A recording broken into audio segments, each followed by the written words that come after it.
Retired General Chiwenga is not greedy. When Zimbabwe stood at crossroads in 2017, he did not seize power, he handed it over. That's not weakness. This is leadership. Zayabena mashoko arikuda panguva ino achionekwa vipi Constantine Chiwenga.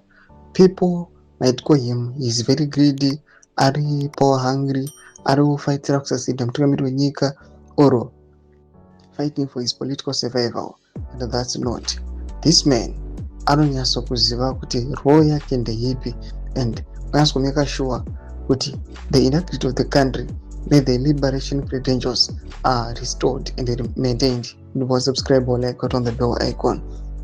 Napaendo ya third General Winston Scout Mapranga anoposta vipi Constantine Chiwenga muri kuona kudanyira chiti. He could have taken the presidency. He did not. He could have turned against Mnangagwa. He stayed loyal. He could have bowed to corruption.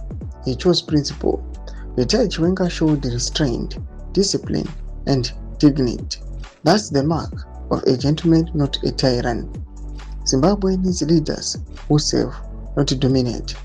General Chiwenga's legacy is still unfolding, but history will remember the man who stepped back when he could have stepped in. Ndo mashoko anobuda kwa panguva ino pamusoro pavipi Constantine Chiwenga. Chinzi people must watch closely and vanyatsoona kuti is the man to follow. Right now, VP Constantine Chiwenga on another side or another faction of the ruling party ZANU-PF, he is facing criticism.